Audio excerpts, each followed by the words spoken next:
Hey everybody, let me try this again. I don't know if you know how hard it is to do these videos, but it's kind of difficult because I do a video and then I realize that I didn't even turn it on. Or I realize that I didn't delete the last videos, so it cuts me off. So I have to do it over again and I don't remember what I haven't mentioned yet. So I think I'll start this time with this. I appreciate this, Jenessa. I do. And I've taken Angela's words to heart. You'll be glad to know that I've taken Angela's words to heart. These are things that you gave me, and there's more stuff that you gave me, and you also were kind enough to let me borrow these pictures.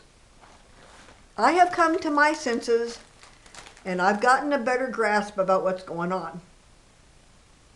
I have finally cooled down. I'm not pissed anymore. And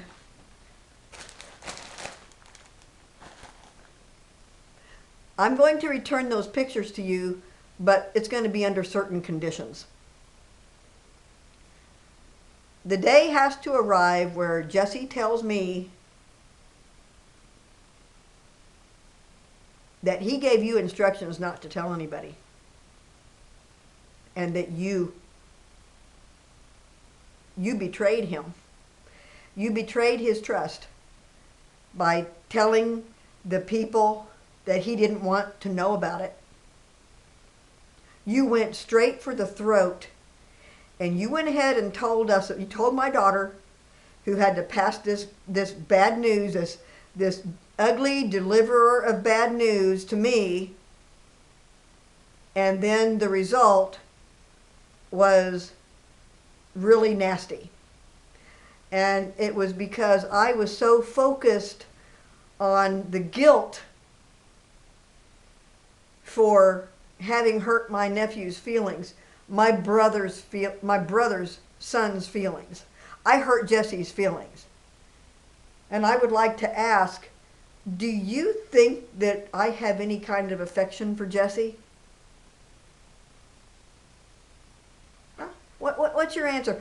Do you think that I don't have any affection for Jesse? Do you think that I would hurt Jesse on purpose? You took this matter that was between me and Jesse, nobody else. You knew about it because he evidently told you, or Jennifer told you. I will never know. But I'm not going to point. Angela was right. It always goes back to Angela's really kind of mean messages to me. She was right. I blew it completely out of proportion. She said, nobody's talking shit on you. She was right. Nobody's trying to attack you. You're making a big deal out of nothing. And she was right. She says, you're acting worse than Deanna. She was right. I was. I completely stand convicted. Guilty as charged. I was way out of line. All those things that I was saying against Jesse, they were really bad. And I get to suffer through another series of regrets. The things that I was saying about Jennifer. It's not Jennifer. This has nothing to do with Jennifer. And all those things that I was accusing Jennifer of, Angela was right.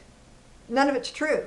And none of this stuff had to do with Jennifer talking back and forth with Deanna. None of this had to do with the fact that Deanna wouldn't have came to Jerry's memorial anyway. Nobody was trying to attack me. Nobody was trying to accuse me of offending Jesse. It doesn't matter.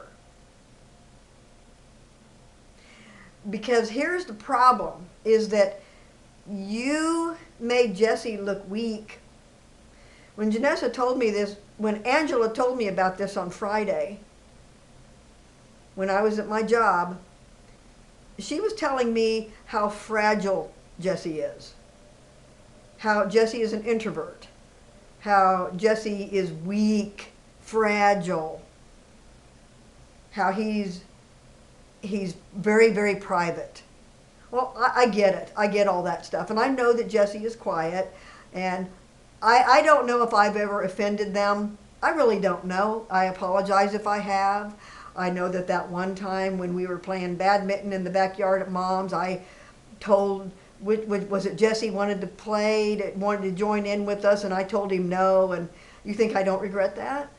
I don't know how everybody else saw that, but I regretted it because it was mean. And I apologize. I mean, I find myself having to apologize on a daily basis for the stupid things I do.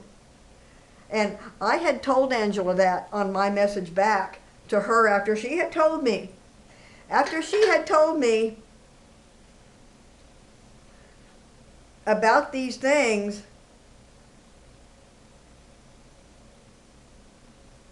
I told her, I said, I used to get pissed off when people would tell me, sorry for your loss. When I lost my son, I was in grieving. I was mad as hell when my son died.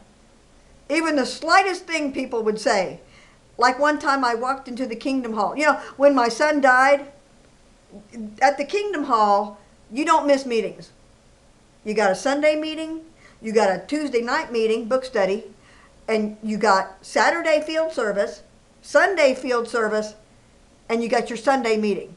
So you have a jam-packed full week of spiritual activities to prove that you are spiritually at your peak. 100% every day, all week long. That is what is expected of a Jehovah's Witness. I did not drop my momentum even after my son died with any of that stuff.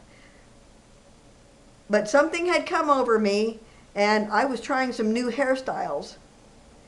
And one of the brothers, Matthew Vanderveer, he made a comment to me that my hair, after I was doing these hairstyles, wow, Tina, your hair looks better. I just lost my fucking son. What difference does it make how my hair looks? I showed up. I'm still putting all my effort and energy into proving that I am spiritually awake. And you're going to criticize my hair? I mean, this is a kid who's you kids' age. You know, this little weapon right here can really... I put on my sites that Deanna is the queen of suicide. She had me in suicide for 2 solid weeks after April 8th in 2021. You know, you really need to be careful about what you say to people.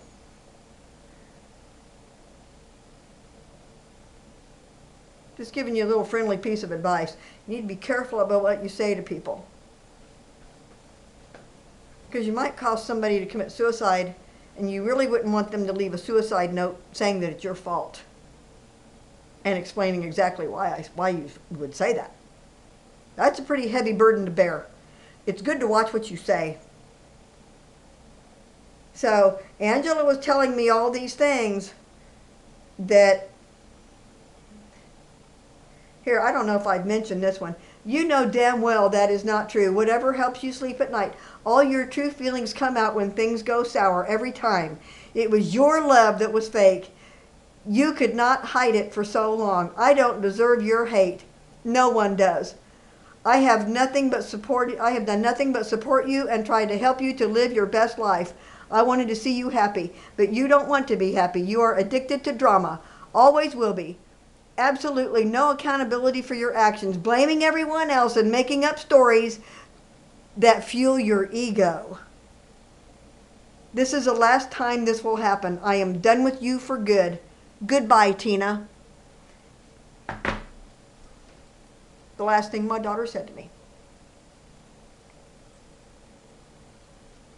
And now that I have had a chance to look this over, I'm going to stop my video real quick right now, and I'll start up a new one to continue where I left off. Thanks. Thanks for watching.